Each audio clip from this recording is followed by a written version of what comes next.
नमस्कार। स्वागत है आप सभी लोगों का हमारे YouTube channel star GS hub में। हम लोग अपने इस चैनल के माध्यम से ज्योग्राफी विषय पर बातचीत कर रहे थे और ज्योग्राफी विषय में स्पेशल हम लोग सौरमंडल टॉपिक को पढ़ रहे थे। हमने सौरमंडल टॉपिक में सूर्य से रिलेटेड सारी बातों को इसके पहले की क्लास में चर्चा कर चुका है। आज जो हमारी क्लास चलेगी आप लोगों के बीच में वो चलेगा सौरमंडल में उपस्थित ग्रह जो हैं उन ग्रहों के बारे में।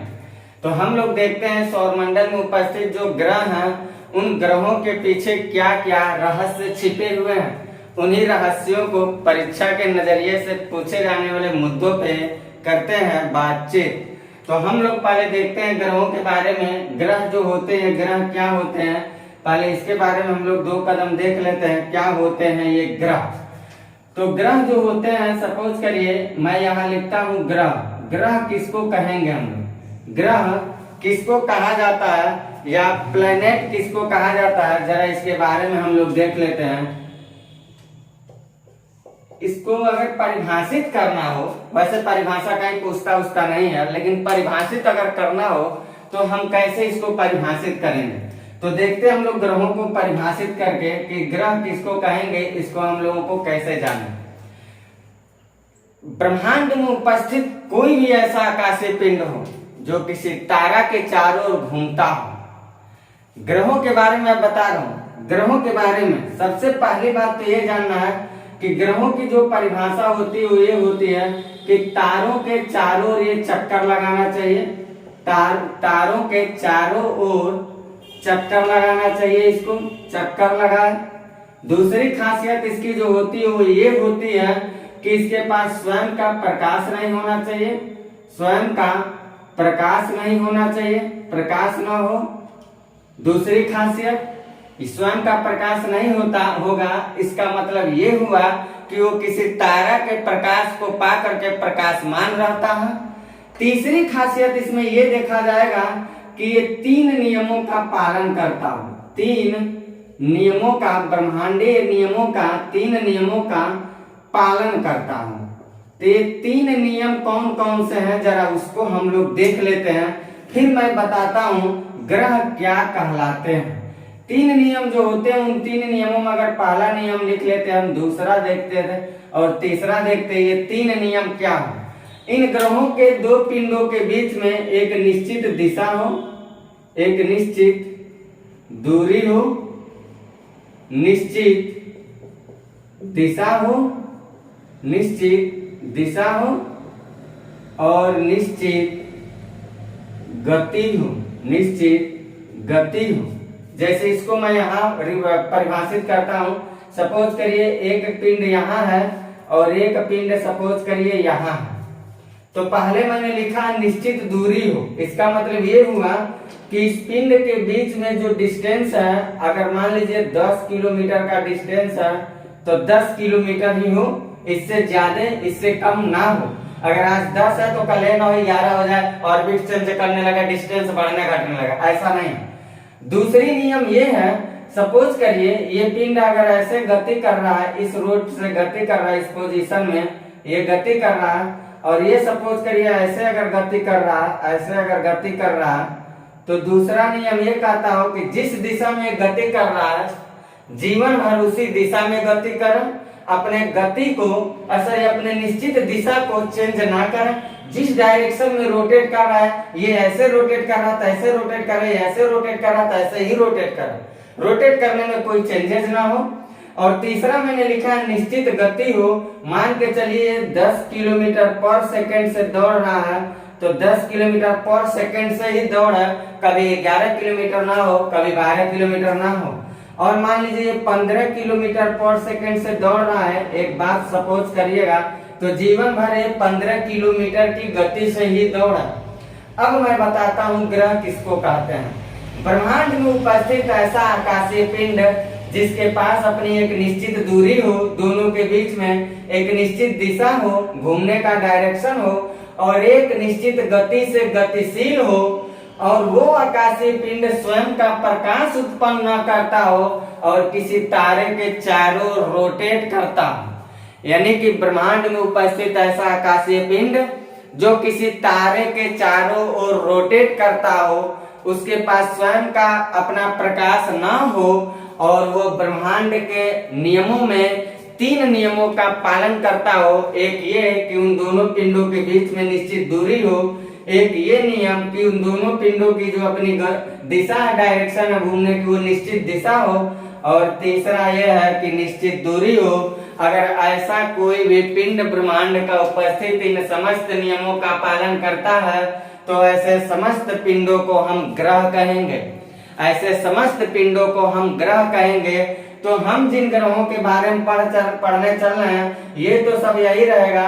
यहाँ जो तारों के चक्कर लगा रहे हैं उस तारे में हम लोगों का एक तारा जो दिखाई दे रहा है सूर्य, उसके चारों रोटेट करने वाले प्रकाश रहित आकाशीय पिंड जिनकी निश्चित दिशा, निश्चित दूरी और निश्चित गति से गतिशील होते हैं ग्रह कहलाते हैं। इतनी बातों को आप समझ पाए, इतनी बातों को आप समझ पाए कि नहीं, इसको जरूर कमेंट करके बताइएगा। ग्रह का परिभाषा आपको कैसा लगा? ग्रह को ऐसे अगर आप परिभाषित करके पढ़ते हैं तो हमें लगता है कि ग्रह को परिभाषित करने में आपको किसी भी तरह का हेजिटेशन नहीं होगा। आप बस इस फंडा को याद रखिएगा, किसी तारा के चारों चक्कर लगाए, स्वयं का प्रकाश न हो, 3 नियमों का पालन करें और 3 नियमों को आप ऐसे समझा दीजिएगा। आप पक्का हम कह रहे हैं कि आप एक स्मार्ट परिभाषा दे रहे हैं और स्मार्ट नजरिए से दे रहे हैं। अब हम लोग चल रहे हैं पढ़ने इन ग्रहों के, देखते हैं कि हमारा जो सूर्य है जिसके चारों चक्कर लगा रहे हैं प्रकाश रहित आकाशीय पिंड जो 3 नियमों का पालन कर रहे हैं वो कितने हैं। तो ग्रह का परिभाषा मैं यहाँ लिखा नहीं हूँ, आप जो मैंने लिखा था इसी को आप पेस्ट कर लीजिएगा, हुबहू यही पेस्ट कर लीजिएगा अपने नोटबुक में। और मैं चलता हूँ आपको डायरेक्ट बताने के लिए ग्रह से रिलेटेड अपने सौरमंडल के में उपस्थित ग्रहों के बारे में करते हैं बातचीत। तो हमारा जो सौरमंडल है, हमारा जो सौरमंडल है, हमारे सौरमंडल में यहाँ मैं लिख भी देता हूँ, हमारे सौरमंडल में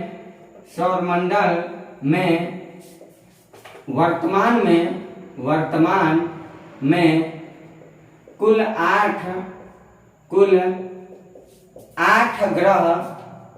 8 ग्रह उपस्थित हैं।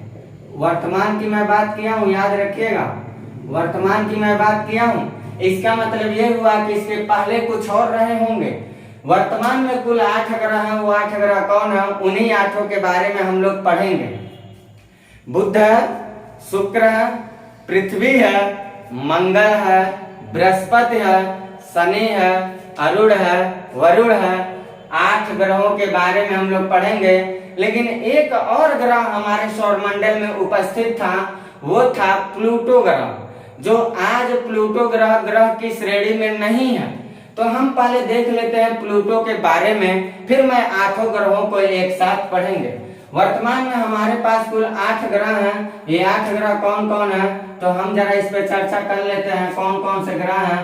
एक है बुध है, फिर एक है शुक्र है, पृथ्वी है, मंगल है, बृहस्पति है,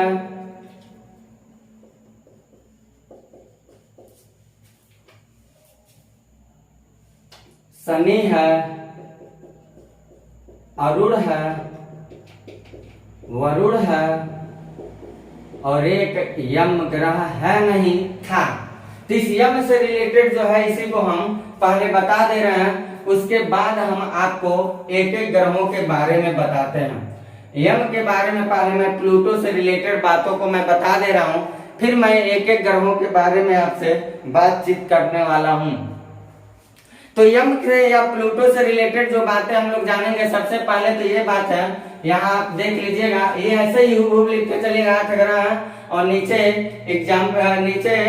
स्टार बना के इस बात को लिख लीजिएगा उन 8 के बारे में कौन कौन से 8 हैं। और लास्ट में हम लोग चर्चा करने चल रहे हैं यम से रिलेटेड। पहले इसको जान लिया जाए, उसके बाद हम लोग ये शुरू से लेकर ऐसे पढ़ते चलेंगे, क्योंकि वरुण के बाद यम पढ़ाएंगे तो हो सकता है बाद में कंफ्यूजन हो। तो मैं इसी को अभी बता देता हूँ, क्योंकि हाल ही में अभी मैं परिभाषा बताया हूँ। परिभाषा बताने के नाते मैं इसका चर्चा तुरंत कर दे रहा हूँ ताकि आप बातों को बहुत जल्दी से समझ पाएंगे। तो देखते हैं यम से रिलेटेड बातों को। यहाँ मैं यम ग्रह लिख देता या प्लूटो ग्रह लिख देता। इसी से रिलेटेड हम बातों को पहले देख लेते हैं। सबसे पहली बात तो ये देखा जाएगा कि जो प्लूटो ग्रह था 1930 में क्लाइड डब्ल्यू टॉमबार्ग ने प्लूटो ग्रह की खोज की।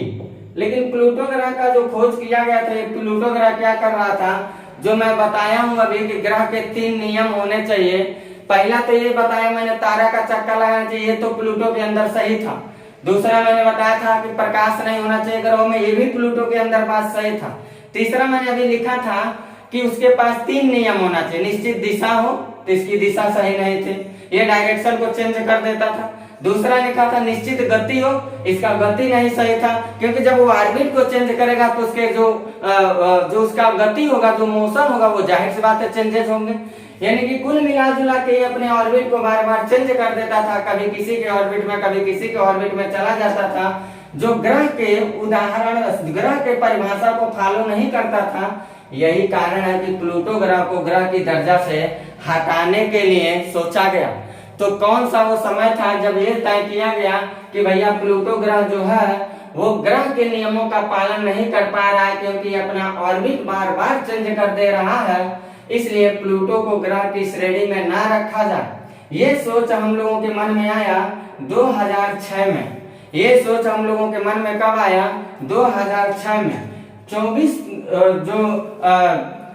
जो प्रयाग चेक गणराज्य की जो राजधानी है, वहां पे एक अंतरराष्ट्रीय सम्मेलन गठित किया गया था, और वहीं पे 24 अगस्त के आसपास ये घटना घटित हुई थी। 24 अगस्त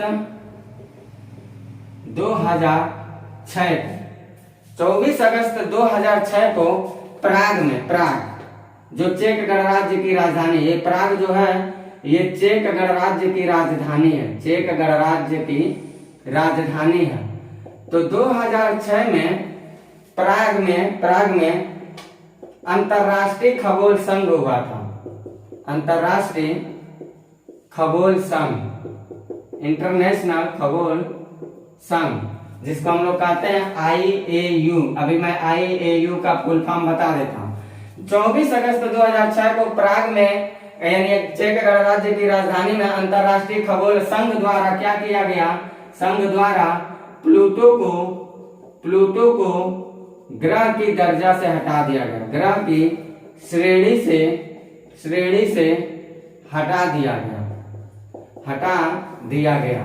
ठीक, क्यों हटाया गया? क्योंकि अपने ऑर्बिट को बार बार ये क्या करते थे साहब? चेंज कर देते थे, और अपने ऑर्बिट को चेंज करेंगे तो जाहिर सी बात है इनका जो मोशन होगा वो ऑलरेडी चेंज हो जाएगा। किस ऑर्बिट में जाएंगे, कितना ग्रेविटेशनल पावर है उस ऑर्बिट में, उस ग्रेविटेशनल पावर के हिसाब से ये गति कर सकते हैं, क्योंकि इनके पास इतनी हाई ग्रेविटेशनल पावर है नहीं कि अपने शक्ति से रोटेट कराएंगे ग्रहों को।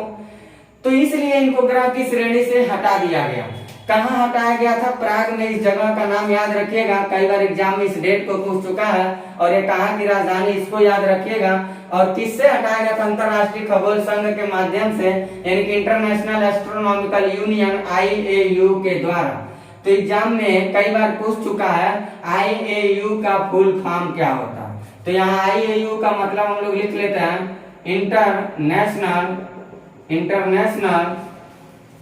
इंटरनेशनल एस्ट्रोनॉमिकल यूनियन,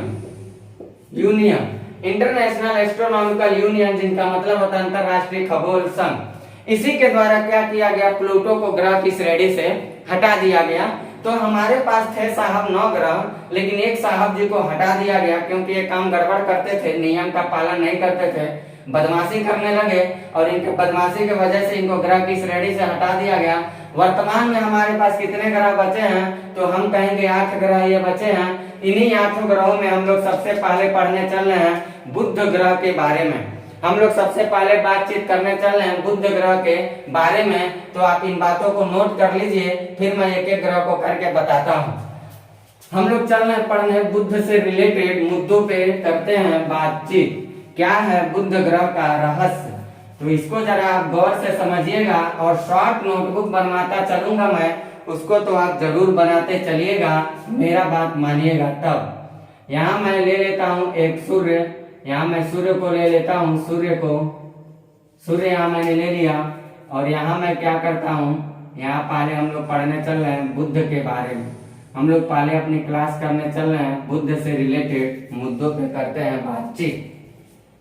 क्या है बुद्ध की खासियत, क्या है बुद्ध की खासियत, तो हम यहाँ से इसको बताने की भी कोशिश कर रहा हूँ, साथ साथ आप लोग लिखते भी चलिएगा, नोटबुक भी बनाते चलिएगा।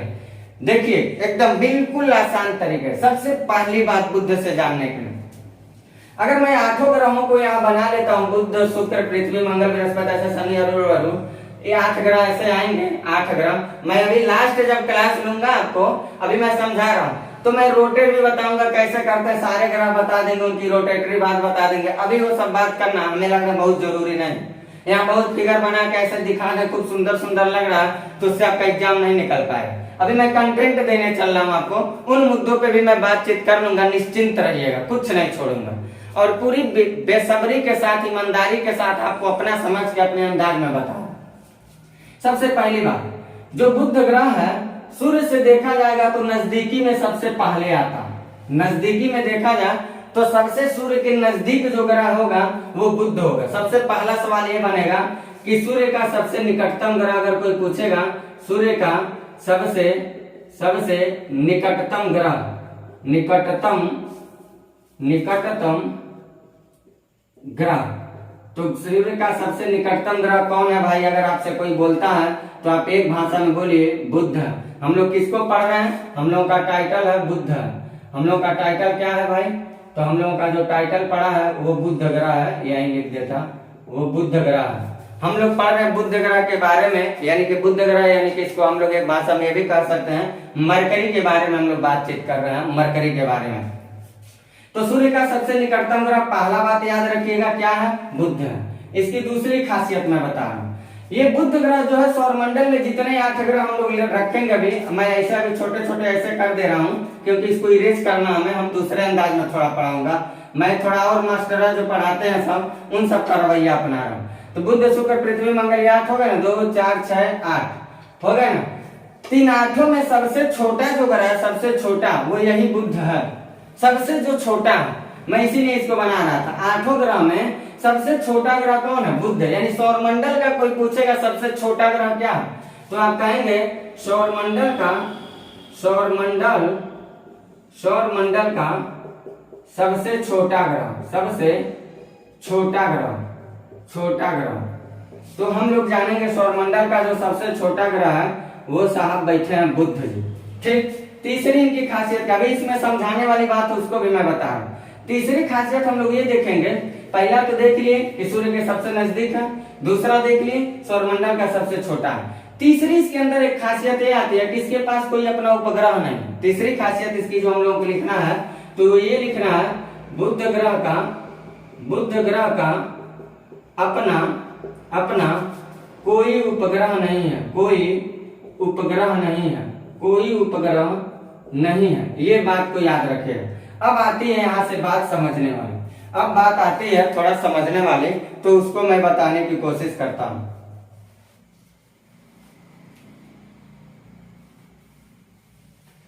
उसको हम लोग देखते हैं।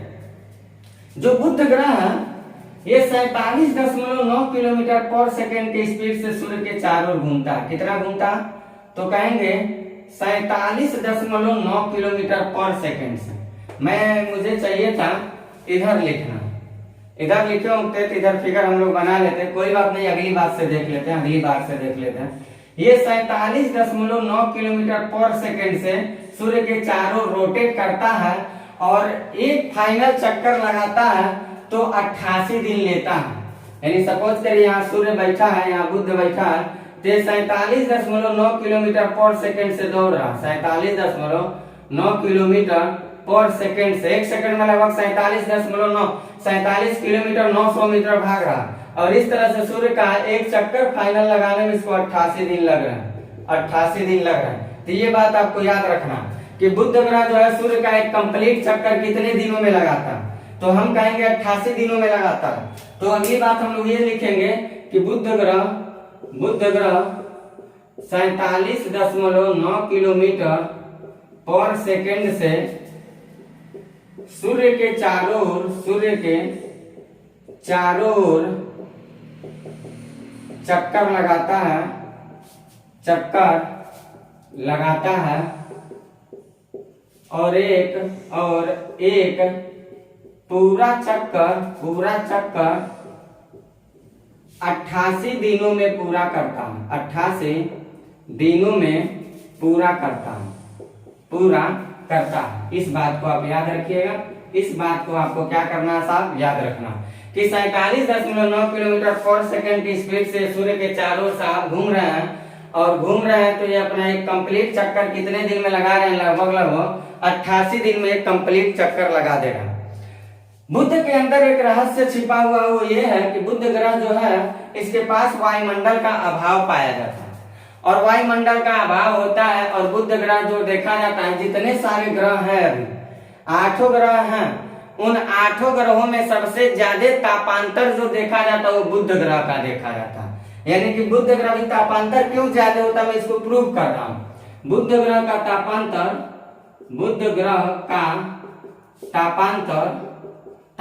मतलब ताप में अंतर। बुध ग्रह का तापांतर सभी ग्रहों से अधिक है, सभी ग्रहों से अधिक है। तो कितना अधिक है जरा इसको हम लोग देख लेते हैं। तो थोड़ा मोड़ा नहीं है, लगभग 560 डिग्री सेल्सियस ये देखा जाता है, 560 डिग्री सेल्सियस। अब मैं बता रहा हूं जरा बुध ग्रह का तापांतर सभी ग्रह से अधिक क्यों है भाई, जरा इसको मैं प्रूव करता हूं। सपोज करिए यहाँ बुध ग्रह है, सपोज करिए साहब ये बुध ग्रह है, ये क्या है, बुध है, और ये बुध का क्या है, इन्वायरमेंटल एरिया है, वायुमंडली। ये बुध ग्रह का क्या है, ग्रेविटेशनल एरिया होगा अपना। और यहाँ कौन बैठा है, सपोज करिए यहाँ सूर्य बैठा है। यहाँ कौन बैठा है, तो यहाँ सपोज करिए यहाँ सूर्य बैठा है, ठीक। सूर्य का जब प्रकाश चल रहा है, इस बुध ग्रह के पास यहाँ पे एटमॉस्फेयर नहीं है, यहाँ पे जो वायुमंडल होता है यहाँ वायुमंडल नहीं है। तो हम यहाँ लिख देते हैं वायुमंडल का अभाव है। अब देखिए जब सूर्य का वायुमंडल का अभाव, इसको मैं हटा ही देता। अब जरा बातों को जरा गौर करिए, वायुमंडल नहीं है, बस ये जानिएगा सूर्य का यहाँ से चला प्रकाश, सूर्य का यहाँ से प्रकाश क्या हुआ, चला। जब ये बुध ग्रह के सतह पे आता है तो यहाँ क्या आएगा, तो यहाँ पे एनर्जी को क्या किया जाएगा, इसके सतह पे कंज्यूम किया जाएगा, ऑब्जॉर्ब किया जाएगा एनर्जी।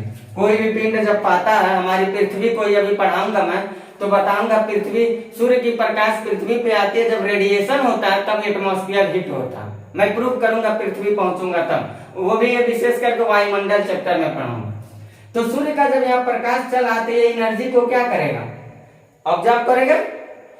अब एनर्जी को जब ऑब्जॉर्ब करेगा तो एनर्जी को ऑब्जॉर्ब करने के बाद क्या करेगा, यहाँ से रेडिएशन करेगा, यहाँ से एनर्जी को क्या करेगा, छोड़ेगा।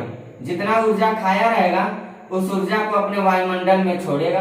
लेकिन इसके पास तो वायुमंडल है ही नहीं। अगर वायुमंडल यहाँ रहता तो कन्वेंशन होता, कन्वेंशन के माध्यम से यहाँ के अणु को गर्म करके, गर्म होते हल्का होकर ऊपर भाग जाते, ऊपर की ठंडी हवा नीचे आती, फिर गर्माती, गर्म होती, हल्का होती, ऊपर भागती। बात समझिएगा। वायुमंडल अगर रहता तो क्या होता, यहाँ के अणु को गर्म करता, ये हल्का होकर यहाँ चला जाता, यहाँ की ठंडी हवा दौड़ के यहाँ आती, ये गर्माती, गर्माने के बाद ये ऊपर भागती, फिर ठंडी हवा नीचे आती, फिर यहाँ गर्माती, गर्मा के ऊपर भागती, फिर नीचे आती। ऐसे हमारा वायुमंडल गर्म होता है। लेकिन इसके पास तो वायुमंडल है ही नहीं ना। जब वायुमंडल है ही नहीं तो वायुमंडल के अभाव में क्या होगा, एनर्जी जब यहाँ से आएगा तो ये तुरंत गर्मा जाएगा। गर्माने के बाद ये रेडिएशन करेगा तो यहाँ पर तो कोई एटमॉस्फेयर है ही नहीं कि वो गर्म हो। जब एटमॉस्फेयर नहीं है तो इसकी जो ऊर्जा होगी, जो जितनी ज्यादा तप्तता को छोड़ेगी, वो सीधे क्या होंगे, वो सीधे निकल जाएंगे, वो सीधे ऐसे निकल जाएंगे, धीरे धीरे निकल जाएंगे। क्यों निकल जाएंगे, क्योंकि एटमॉस्फेयर को हीट कर ही नहीं रहा। तो जब सूर्य का प्रकाश रहेगा तो अंत स्पॉट गर्मा जाएगा। जैसे सूर्य का प्रकाश हटा, रात हुआ यहाँ, वैसे ये तुरंत ठंडा जाएगा। क्यों ठंडाएगा भाई, क्योंकि अगर एटमॉस्फेयर रहता यहाँ पे तो एटमॉस्फेयर गर्म हो जाता तो सूर्य का प्रकाश अगर रात में नहीं रहता तो भी वायुमंडल रेडिएशन कर करके, यहाँ वायुमंडल रहता अगर गर्म रहता तो रेडिएशन कर करके क्या करता, ऊर्जा को बुध ग्रह को दे देता, तो रात में भी बुध ग्रह गरमाया रहता। जैसे हमारी पृथ्वी है ना, हम अब पृथ्वी पर रहते हैं ना, तो आप देखिए दिन में तो मान लीजिए सूर्य का प्रकाश आता है तो गर्म रहता है, तो कोई बात नहीं भाई, समझ में आ रहा। लेकिन रात में पृथ्वी, जैसे मैं इस समय 1 बज रहे हैं, लगभग रात को 1 बज रहा, मैं इस समय पढ़ा रहा हूँ अपने स्टूडियो में, लेकिन इस समय देखिए मैं पसीने पोंछ रहा हूँ। इस समय मुझे गर्म क्यों महसूस हो रहा भाई? क्योंकि दिन को सूर्य के प्रकाश ने पृथ्वी की एनर्जी दिया, और पृथ्वी एनर्जी को जितना एब्जॉर्ब करना था कर चुकी, उसके बाद रेडिएशन करके हमारे वायुमंडल को गर्म कर दिया। वायुमंडल क्या कर रहा है इस समय? वायुमंडल रेडिएशन करके पृथ्वी की एनर्जी दे रहा है, पृथ्वी को दे रहा है। हाई प्रेशर लो प्रेशर हम पढ़ाएंगे, बताएंगे। वायुमंडल क्या कर रहा है? गर्म हो गया है, वही पृथ्वी ठंडा हो गया, इसको एनर्जी फेंक रहा, दे रहा, तो पृथ्वी हमारी गर्म गर्म लग रही है। लेकिन यहाँ पे देखिए, यहाँ पे तो ऐसा साधन हो ही नहीं करेगा ना, क्योंकि वायुमंडल है ही ना। दिन को साहब ये गर्मा जाएंगे, रात को तुरंत ठंडा जाएंगे, क्योंकि वायुमंडल रहता तो रात को दिन को गर्माता। तो दिन को मान लीजिए गर्मा गए, दिन को मान लीजिए 100 डिग्री सेल्सियस पे पहुंच गए, एक बात कर रहे हैं, और रात को ये ठंडा करके 10 डिग्री सेल्सियस पे आ गए, तो 100 में से 10 को घटाएंगे तो कितना बचेगा? 90 डिग्री सेल्सियस। तो ये 90 डिग्री सेल्सियस क्या होगा? ताप में अंतर तो होगा। इसी 90 डिग्री सेल्सियस को कहा जाता है तापांतर। तो बुध ग्रह का तापांतर सभी ग्रहों से अधिक है, कितना? 560 डिग्री सेल्सियस है, यानी सबसे ज्यादा गर्माता है और सबसे ज्यादा ठंडाता है। ये बुध ग्रह की क्वालिटी है, ये बुध ग्रह की क्या है? क्वालिटी है। तो यहाँ से इस बात को समझ लीजिए, यहाँ से तापांतर क्या होता है इस बात को आप लोग समझ लीजिए। फिर इसमें अगली बात हम लोग देखते हैं, इसको मैं इरेज कर रहा हूँ क्योंकि बुध से रिलेटेड हमें कुछ बातों को लिखना है, ये मैं समझाने के लिए बस आपको बताया हूँ तापांतर क्या होते हैं, बस आप समझ पाए। वायुमंडल नहीं है, बस एक भाषा बोलिएगा, इसीलिए दिन को फट दे गर्माता है, रात को फट दे ठंडा जाता है। क्योंकि रात को गर्म तभी रहेगा जब उसके पास वायुमंडल रहेगा, तभी वो दिन की प्रकाश से वायुमंडल गर्म रहेगी, रात को वायुमंडल रेडिएशन के द्वारा पिंड को गर्म करेगी। लेकिन यहाँ है नहीं।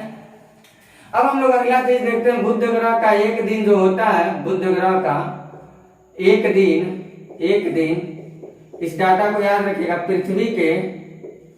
पृथ्वी के 90 दिन के बराबर होता है, 90 दिन के बराबर होता है, यानी बुध बराबर होता है। यानी बुध ग्रह पे एक दिन जो होता है ना 24 घंटे का, सपोज करिए जैसे हमारे यहाँ रात दिन हो रहा, ऐसे बुध ग्रह पे एक दिन होगा। पृथ्वी को हम लोग 3 महीना गुजार देंगे तो बुध ग्रह पे एक दिन रात होगा। ऐसा बुध ग्रह पे एक दिन जो होता है वो पृथ्वी पे होने वाले 90 दिन के बराबर होते, इस बात को जरा आप याद रखें।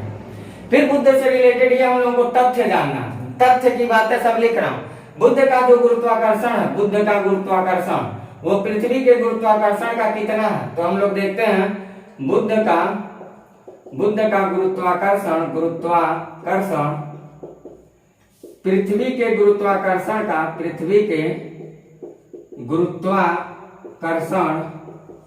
का 3/8 हिस्सा, 3/8 भाग है।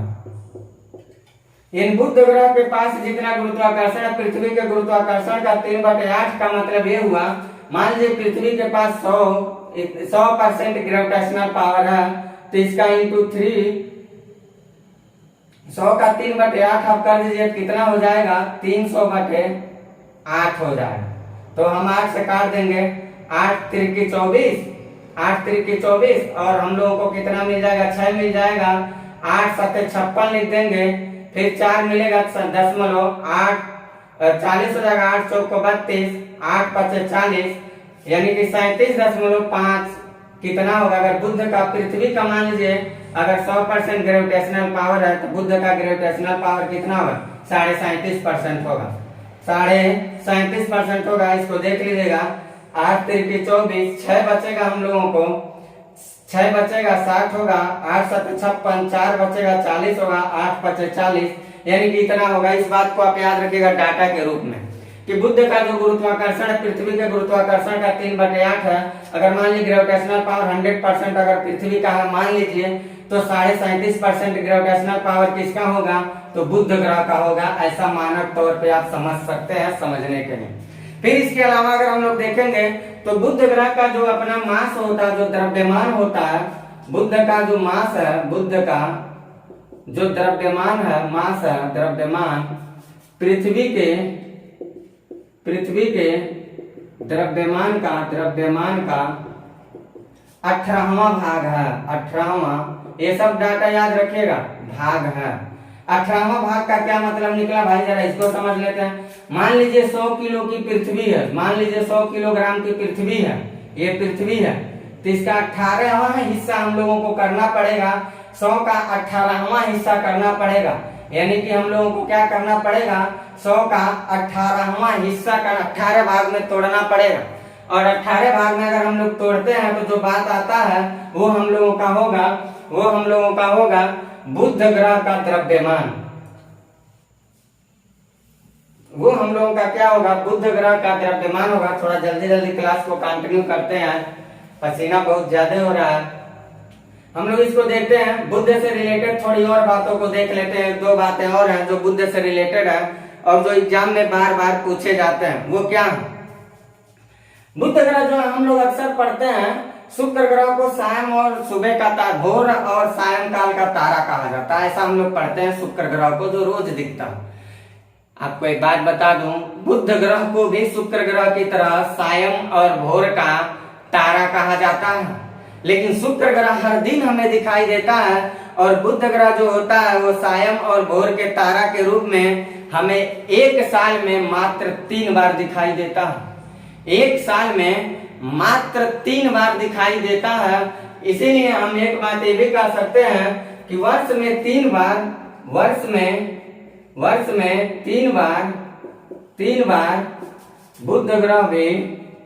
बुध ग्रह में सायं एवं भोर के तारा के रूप में दिखता है, तारा के रूप में दिखता है। इस बात को जरा याद रखिएगा, वर्ष में मात्र 3 बार दिखेगा।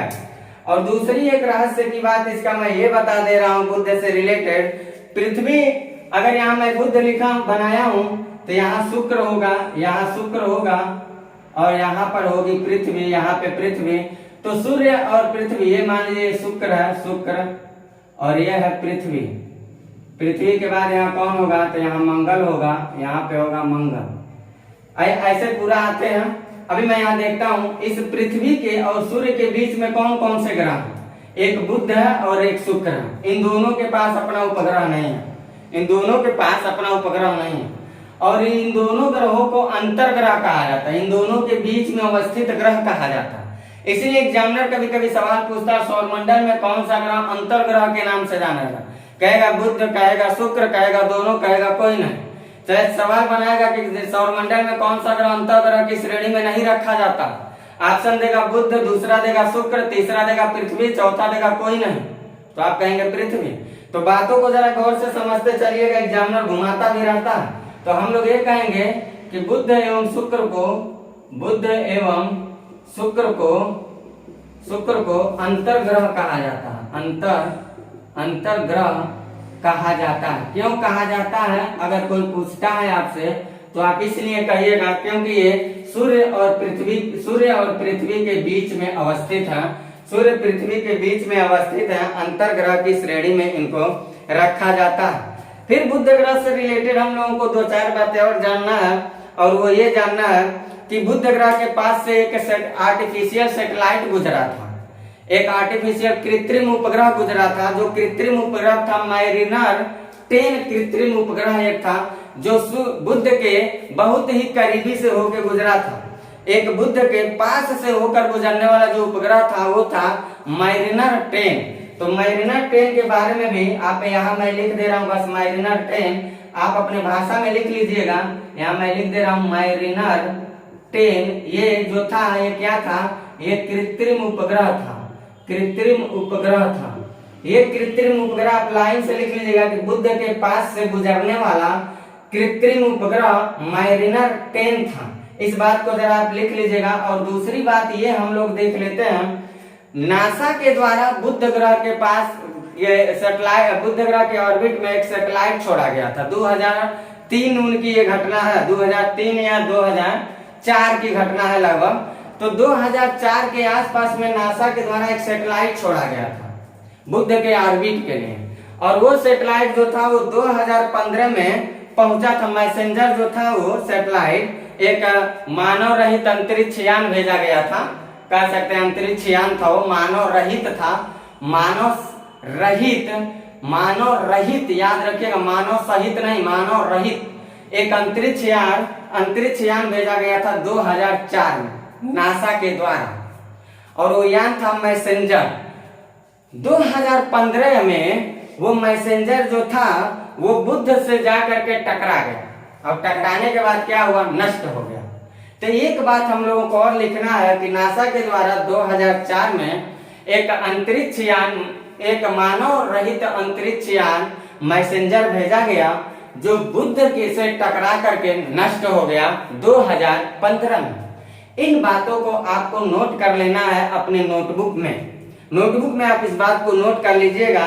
और लास्ट बात जो मैं बुध से रिलेटेड बता रहा हूँ वो ये बता रहा हूँ कि जिस तरह से सूर्य ग्रहण लगता है, जिस तरह से चंद्र ग्रहण लगता है, इसी तरह से बुध ग्रहण भी लगता है। हर पिंड का ग्रहण लग सकता है, क्योंकि ग्रहण का लगना ही होता है कि वो पिंड किसी पिंड से ढक गया है, दिखाई नहीं दे रहा है, ग्रहण लग जाता है, उसको बोला जाता है ग्रहण लगना, जिसको गाँव के भाषा में लोग कहते हैं कि पिंड के ऊपर विपत्ति आ गया। लेकिन ऐसी बात नहीं है भूगोल के भाषा में। भूगोल कहता है कि अगर कोई आकाशीय पिंड, भले उसके पास प्रकाश है या नहीं है, भले वो किसी प्रकाश के द्वारा प्रकाशित हो रहा है, लेकिन अगर वो पिंड किसी पिंड के द्वारा अगर ढक गया, प्रकाश पाने वाला साधन नहीं पा रहा है, तो उस पिंड के ऊपर ग्रहण लग गया। ऐसे बुध के पास भी लगता है। बुध जो ग्रह है हम लोगों का, ये सूर्य का चक्कर लगाते लगाते कभी कभी पृथ्वी और सूर्य के बीचों बीच में आ जाता है। कभी कभी ये क्या होता है, पृथ्वी के, सूर्य और पृथ्वी के बीच में कुछ पल के लिए आ जाता है, और उसके वजह से क्या होता है, बुध को कुछ समय के लिए बुध दिखाई नहीं देता है हम लोगों का जो होता है बुध दिखाई नहीं देता। नहीं दिखने की वजह से माना जाता है कि बुध ग्रहण लग गया। और बुध ग्रहण जो है ना, ये 100 साल में मात्र 13 बार घटना घटता है। 100 साल में मात्र 13 बार ये घटना घटित होता है बुध ग्रहण। तो बुध से रिलेटेड आपको इतनी बातों को याद रखना है। हम बुध के बाद अब चल रहे हैं आपको बताने शुक्र ग्रह को। जितनी बातें मैंने लिखा है ये तो कंपलसरी आपको रट्टा मार के बैठे रहना है। बाकी बुध ग्रहण से रिलेटेड बातों को अगर पढ़ने में नजरअंदाज भी करते हैं तो आप कोई बहुत बड़ी समस्या नहीं कर रहे हैं, इसको आप निश्चिंत रहिए। अब हम लोग चल रहे हैं बुध के बाद पढ़ने के लिए शुक्र ग्रह के बारे में। इसका आप लोग कॉपी कर लीजिए, स्क्रीनशॉट ले लीजिए। हम लोग देखते हैं शुक्र ग्रह के बारे में करते हैं बातचीत। शुक्र ग्रह के बारे में करते हैं हम लोग बातचीत। क्या है शुक्र ग्रह का रहस्य, देखते हैं। हम लोगों का जो बात चल रहा है वो चल रहा है शुक्र के बारे में। बुध को तो हम लोगों ने देख लिया, अब हम लोग देखने चल रहे हैं वीनस के बारे में। मरकरी को देखा, वीनस के बारे में देखने चल रहे हैं। मरकरी के बारे में हम लोगों ने देख चुका। तो इससे रिलेटेड हम लोगों को क्या क्या देखना, पहले सरकारी रेट पे 2-4 बात जानिएगा। सरकारी रेट पे जानना है कि सूर्य के बाद दूसरे नंबर का निकटतम ग्रह पृथ्वी का सौरमंडल का कौन है। सूर्य के बाद सूर्य का सबसे नजदीकी कौन है, तो कहेंगे बुध। और दूसरे नंबर पे नजदीकी कौन है सूर्य का, तो कहेंगे शुक्र है। सबसे पहला बात ये जानना है सूर्य का निकटतम, ऐसे लिखेंगे सूर्य का दूसरा निकटतम ग्रह, दूसरा निकटतम ग्रह तो ये कौन से हैं, तो इनके बारे में हम लोगों को जानना है। इस ग्रह का नाम लिख लेंगे शुक्र। अभी शुक्र से रिलेटेड भी कुछ हम लोगों को कंडीशन देखना है जो हम लोगों को थोड़ा फिजिक्स के लैंग्वेज में समझना पड़े। दूसरी बात देखना है, जैसे बुध के पास अपना उपग्रह नहीं था ऐसे शुक्र के पास भी अपना उपग्रह नहीं। तो दूसरी बात हम लोग ये देखेंगे, शुक्र ग्रह के पास अपना उपग्रह नहीं है, अपना उपग्रह नहीं है। ठीक, ये तो 2 सरकारी रेट की बातें थी जो सरकारी रेट पे हमने इसको बता दिया। आगे अब हम लोग थोड़ा इसमें समझने की बात देखते हैं। अभी थोड़ा 1-2 और सरकारी बात जान लीजिए जैसे इसमें जाने थे। शुक्र ग्रह जो है ये भी सूर्य के चारों रोटेट करता है। भाई सौरमंडल में स्थित है तो जाहिर सी बात है सब ग्रह घूम रहे हैं तो ये भी घूमेगा।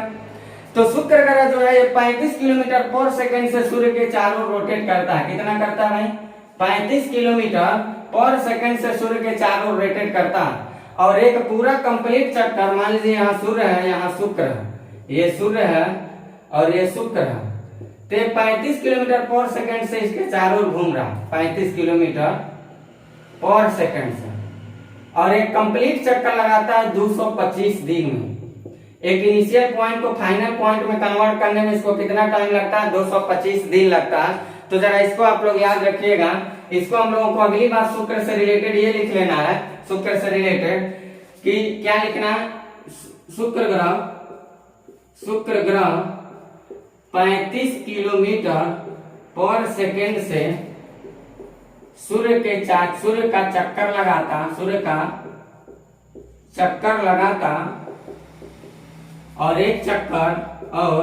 और एक पूरा चक्कर 225 दिनों में पूरा करता। इस बात को जरा आप याद रखिएगा।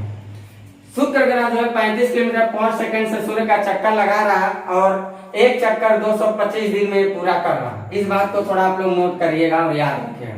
फिर शुक्र से रिलेटेड अभी हम लोग एक दो बात और देख लेते हैं, फिर जानते हैं इसकी लॉजिक वाली बात को समझने के लिए। देखते हैं शुक्र ग्रह जो है ना, शुक्र ग्रह का द्रव्यमान जो देखा जाएगा, मास, और इसका आकार जो देखा जाएगा, एरिया, ये पृथ्वी से मिलता जुलता है। इसका जो मास है, जैसे मान लीजिए इसका एरिया क्या है, तो ऐसे यही इसका एरिया है। और मास क्या है? इसको बनाने में जितना सारा इलास्टिक प्लास्टिक पदार्थ लगा है, इसका मास है। ऐसे शुक्र का भी जो अपना मास है और जो इसका बनावट, एरिया, आकार है, ये पृथ्वी से मिलता जुलता है। और पृथ्वी से मिलने जुलने के कारण शुक्र ग्रह को पृथ्वी के बहन के नाम से जाना जाता है। शुक्र ग्रह को क्या कहा जाता है? पृथ्वी की बहन के नाम से जाना जाता है। तो अगली बात हम लोगों को ये देखना है, शुक्र ग्रह को पृथ्वी का बहन या पृथ्वी का जुड़वा ग्रह कहा जाता है, या पृथ्वी का जुड़वा ग्रह कहा जाता है। जुड़वा ग्रह कहा जाता है।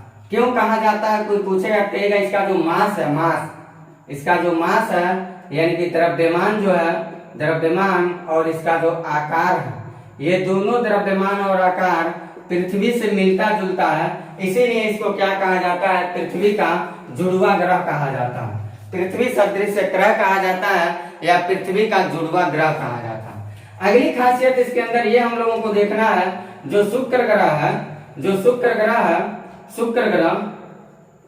जैसे बुध ग्रह साल में 3 बार दिखाई दे रहा था ना, एक साल में कितनी बार दिखाई दे रहा? 3 बार, सायं और भोर के तारा ग्रुप में। लेकिन शुक्र ग्रह पर डे दिखाई देता, और पर डे दिखाई देने की वजह से एक सवाल भी बन जाता। तो इससे हम लिख लेंगे शुक्र ग्रह जो है, शुक्र ग्रह को प्रातः काल एवं सायंकाल का, प्रातः काल एवं सायंकाल यानी भोर एवं शाम एवं भोर का तारा, सायंकाल का तारा कहा जाता है। इस बात को जरा आप याद रखिएगा कि भोर का तारा किसको कहते हैं और सायंकाल का तारा किसको कहते हैं। तो आप कहिएगा वो हम लोग कहते हैं शुक्र ग्रह को कहते हैं। अब शुक्र से रिलेटेड 3 बात मैं बता रहा हूं, उन 3 बातों को आपको क्या करना, रट्टा मारना, सॉरी समझना। 3 बात क्या, शुक्र के अंदर का क्वालिटी क्या है? यह मतलब शुक्र, यह सौरमंडल का सबसे चमकीला है, सबसे, अभी मैं प्रूफ कर रहा हूं, चमकीला है, चमकीला ग्रह है, पहली बात। दूसरी बात ये जानना है हम लोगों का कि यह सौरमंडल का सबसे गर्म ग्रह है। क्या जानना? यह सौरमंडल का सबसे गर्म ग्रह है। और तीसरी इसकी राज क्या जानना है? इसे प्रेशर कुकर दशा ग्रह कहते हैं, दशा ग्रह कहते हैं। आइए समझते हैं इसके राज को, क्या छिपा है यहाँ रहस्य, ऐसा क्यों कहते हैं। ये 3 घटना जो है, इन 3 घटना को हम बताते हैं क्या क्या। चमकीला ग्रह कहते हैं, तो क्यों कहते हैं। सबसे गर्म ग्रह है, गर्मी होने का इसका क्या कारण है। सबसे गर्म ग्रह है तो गर्मी होने का क्या कारण है। और प्रेशर कुकर दशा ग्रह क्यों कहते हैं, और प्रेशर कुकर दशा ग्रह क्यों कहते हैं। इन तीनों को मैं समझा रहा हूं। अगर ये आप लिख लिए हो, इसको आप लिख लीजिए, तो मैं यहाँ फिगर बना के थोड़ा बताने की कोशिश करता हूँ। इसको आप लिख लीजिए और मैं यहीं पे क्या करता, फिगर बना करके थोड़ा बता के आपको सेटिस्फाई करता कि ऐसा क्यों कहा जाता है। तो यहाँ हम रख लेते हैं, यहाँ हम रख लेते हैं, यहाँ मैं बना देता हूँ शुक्र ग्रह को, यहाँ मैं ले लेता हूँ शुक्र ग्रह। ये है शुक्र ग्रह, सपोज करिए क्या है, शुक्र ग्रह, ठीक। और ये क्या है, शुक्र ग्रह का वायुमंडलीय एरिया है ये, और ये क्या है, शुक्र ग्रह का ग्रेविटेशनल एरिया है। और यहाँ कौन है, तो यहाँ पे सपोज करिए सूर्य है, यहाँ पे सूर्य है, ठीक।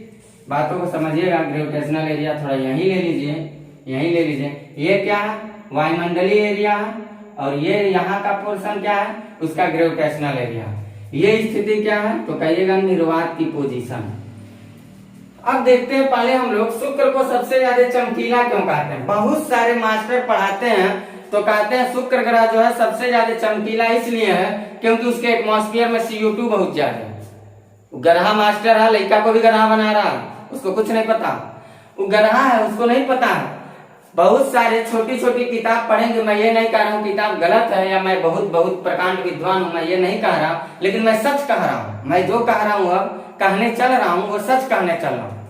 वो ये कह रहा हूँ कि छोटी छोटी जो किताबें हैं उन छोटी छोटी किताबों में भी लिख दिया गया है कि शुक्र ग्रह का सबसे ज्यादा चमकीला होने का रीजन उसके वायुमंडल में उपस्थित कार्बन डाइऑक्साइड है। बिल्कुल गलत, ये बात बिल्कुल गलत है, मैं प्रूव करता हूँ। और जो सच है, और ये पूछा हुआ है, स्टेट PCS का सवाल भी रह चुका क्या है।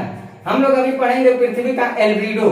एल्बिडो पहले देख लेते हैं एल्बिडो क्या होता है। आप लोग नाम सुने हैं या नहीं सुने हैं एल्बिडो का। एल्बिडो का नाम सुने हैं, कमेंट करके जरा बताइएगा। और अगर आप जानते हैं तो एल्बिडो के बारे में क्या जानते हैं। एल्बिडो क्या होता है, किसी भी पिंड पे, मान लीजिए यहाँ एक पिंड है, यहाँ किसी कहीं से एनर्जी आ रहा है, कोई भी पिंड कितना एनर्जी को आया उसके पास, यहाँ कितना खाया और यहाँ से कितना उसी मार्ग से छोड़ा।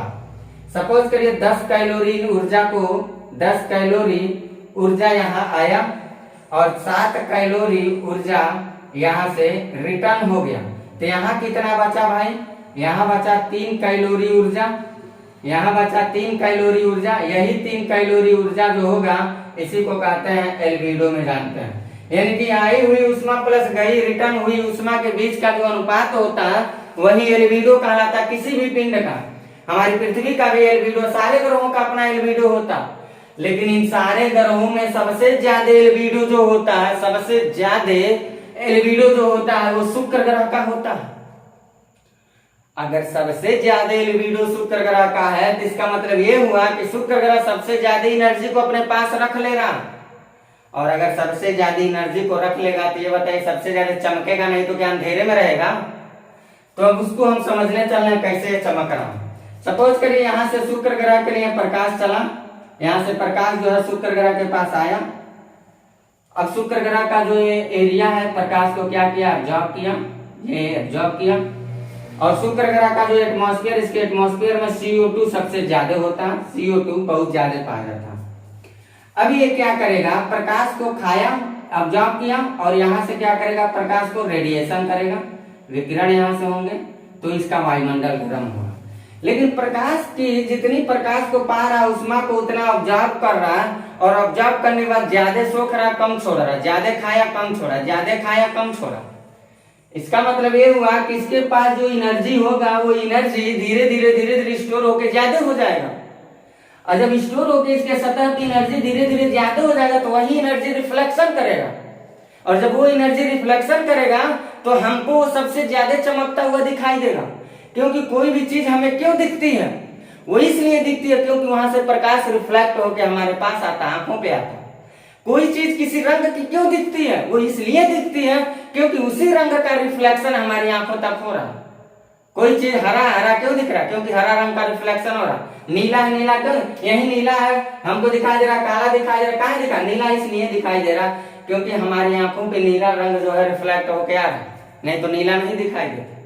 तो हमने क्या बताया आपको, सूर्य से चलने वाला प्रकाश, मान लीजिए सूर्य से चलने वाला जो प्रकाश है वो इसके बाद इसके सतह पे आता है, इसका सतह जो होता है प्रकाश को खाएगा ज्यादा, छोड़ेगा कम, यानी रेडिएशन कम करेगा। तो इसका एटमॉस्फेयर जो होता है जब छोड़ेगा तो एटमॉस्फेयर क्या होगा? धीरे धीरे गर्म होगा। जितने सारे इसके एटमॉस्फेयर है धीरे धीरे क्या होंगे? गर्म होंगे एटमॉस्फेयर, और ये धीरे धीरे अपने एटमॉस्फेयर को क्या करेगा? गर्म कर देगा। लेकिन इसके सतह पे जो ऊर्जा आ रहे हैं उष्मा, उस उष्मा को ये ज्यादा कंज्यूम कर ले रहा है, रेडिएशन कम किया, कंज्यूम ज्यादा किया, रेडिएशन कम किया। किसके अपेक्षा ज्यादा किया? इन समस्त ग्रहों के अपेक्षा। तो जब सबसे ज्यादा कंज्यूम कर रहा है तो ये प्रकाश रिफ्लेक्ट होकर हमारी आंखों तक सबसे ज्यादा आएंगे ना, और जब सबसे ज्यादा आएंगे तो हमको सबसे ज्यादा इसमें से चमकता हुआ दिखेगा ना, इसीलिए हमको सबसे ज्यादा चमकता हुआ दिखाई देता है। तो हम लोग कहेंगे सौरमंडल का सबसे चमकीला ग्रह है, तो कोई कहेगा क्यों है? तो आप एक भाषा में कहिएगा मेरा मास्टर बताया है क्योंकि इसका एल्बिडो सबसे ज्यादा है, क्योंकि शुक्र ग्रह का एल्बिडो सबसे ज्यादा है। दूसरी बात देखते हैं हम लोग, ये सबसे गर्म है, तो गर्म क्यों है?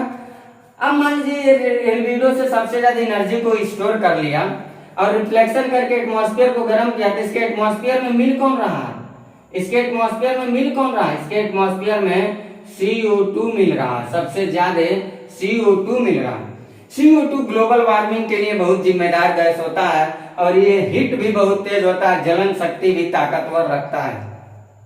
अब हम लोग देखते हैं जैसे इसके एटमॉस्फेयर में आएगा, एटमॉस्फेयर में CO2 सबसे ज्यादा जब मिल जाएगा तो CO2 हाई टेम्परेचर को पाएगा, तो इसके अंदर हाई एनर्जी जब क्रिएट करेगा तो रेडिएशन भी तेजी से करेगा, यानी कि इसका एटमॉस्फेयर जो होगा वो एटमॉस्फेयर भी बहुत तेजी से गर्म हो जाएगा। यानी कि देखा जाएगा तो हर पिंडों की अपेक्षा इसके अंदर गर्मी भी क्या होगी?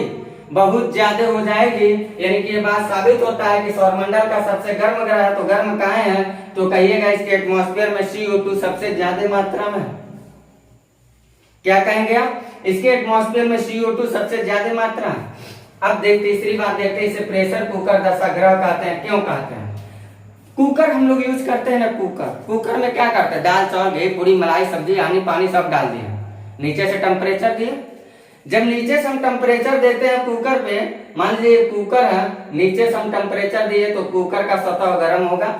जब कुकर का सतह गर्म हो जाएगा तो कुकर सतह गर्म होके वहां एनर्जी जब हिट करेगा तो सतह से सटे हुए जितने सारे पानी होंगे वो पानी गर्मा जाएंगे।